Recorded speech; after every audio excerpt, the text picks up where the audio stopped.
A few miles downriver in Freedom, Beaver County. Last time flooding was this bad, 1972. Hurricane Agnes. Only this time, the water rose faster and with less warning. Mary Forenza lived through Agnes, not to mention the flood of 1936. I can't take it anymore now. I'm 76 years old. I can't take it anymore. And if it wasn't for the family help and the friends, everybody in Freedom is so friendly, you just hate to move out of Freedom. And still there were more rescues and more homes surrounded by water. This is Bridgewater, Beaver County. The signs of trouble were the same here and in many other towns along the river as the Ohio surged on, across the Pennsylvania border and into West Virginia.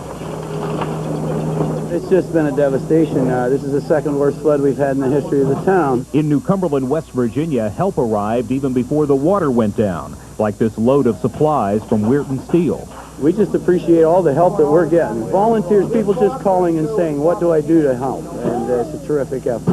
We've got approximately 53 businesses that are a lot of damage, severe damage in some of those. There's 225 households, 2 churches, 2 schools.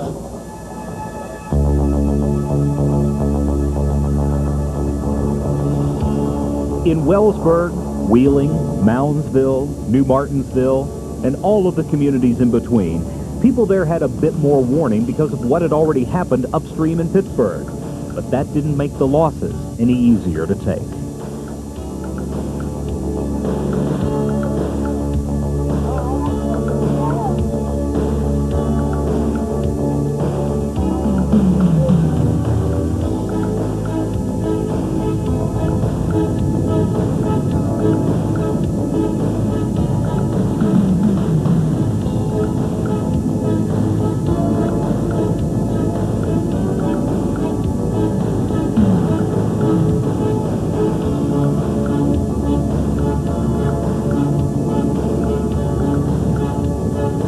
By Sunday, the worst was over.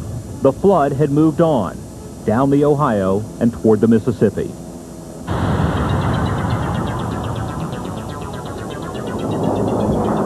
And as the water went down on Wheeling Island, it left behind sad mementos, like someone's rocking chair floating in the middle of the street. Check on the sword, make sure it's not hot. It also left muddy water everywhere.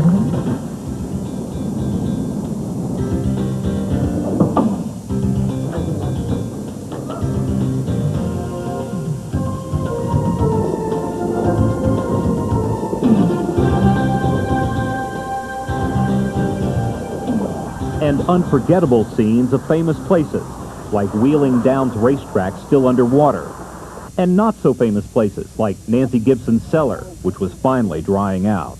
About 5 feet in the basement. Boy, is this one of the worst you've seen since you lived here? No, I've been here. Lived in the 36 flood. I'm an old timer. I've been in all the floods, so I know what's going on. It's a mess, but we'll clean up and we'll stay here. We love the island, and we live on the river and watch all the boats go up and down all the time, and it's really nice. You see devastation, you see hardship, and then you see great neighbors and great friends really pitching in. Governor Gaston Caperton, just back from a tour of the Wheeling area.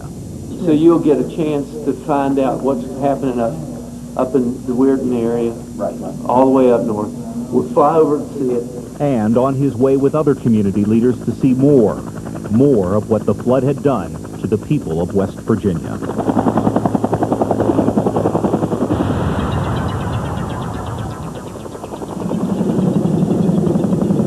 Back in Pittsburgh, another helicopter touches down. This one sent by President Bill Clinton. The president has asked us to cut the red tape, to respond quickly to the people of Pennsylvania. We have seen a lot today. We saw people who were hurting. We saw bridges that were destroyed, highways that were affected, homes and businesses that were affected. The head of FEMA was here too. That's the Federal Emergency Management Agency. Part of their job to help people recover their losses. Just getting numbers right now. The only way to get a good estimate was to see the damage up close, and that meant door to door, from one neighborhood to another. Yeah, from the looks of it, he must have more than 3 feet at this point. How much water do you have here, man? 2 feet. 2 feet of water. 2 feet. And we've taken like the dishes all out. People who worked by the rivers and creeks were busy day and night. Funny thing, though, the complaints were few, and nobody seemed to mind giving up a few moments for a stranger. Hi, I'm Sandy Jones. Be it a country shop in Ligonier or a big business like that copper plant outside Pittsburgh, all told, the damage would run into the millions.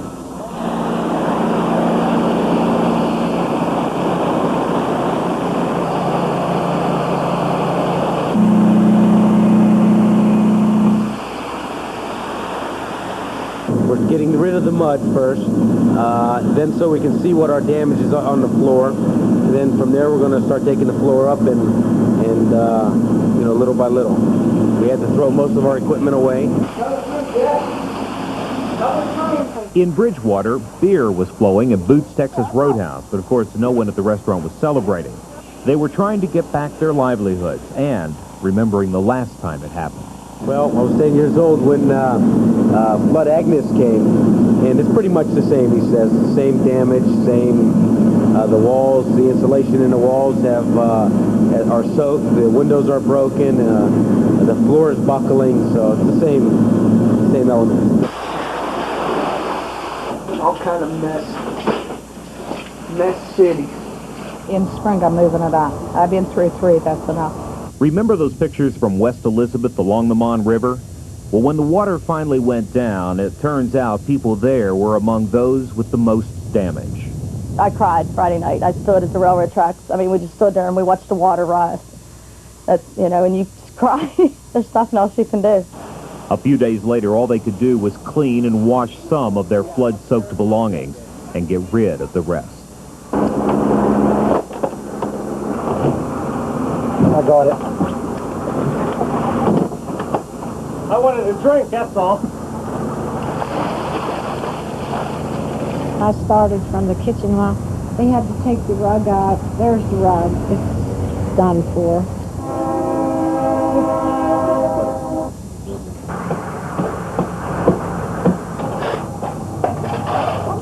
It was up to up to about here. Okay. And, oh gosh, TVs, everything's gone.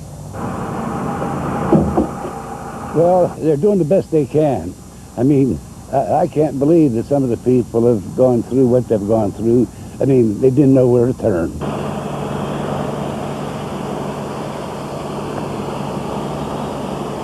It was up to here, the water up to here. The dresses were ruined, the beds were ruined. We salvaged that bed. That was up. Most of the folks told us they shed a few tears, thanked their friends and family for helping out, thanked God that no one was seriously hurt or killed in the flood, and then they set out to get their lives back in order. You get Clorox, cleaning supplies, mops. You just keep washing, wiping, and everything. And somehow maybe that takes your mind off how awful it really is. And you figure, well, tomorrow's another day.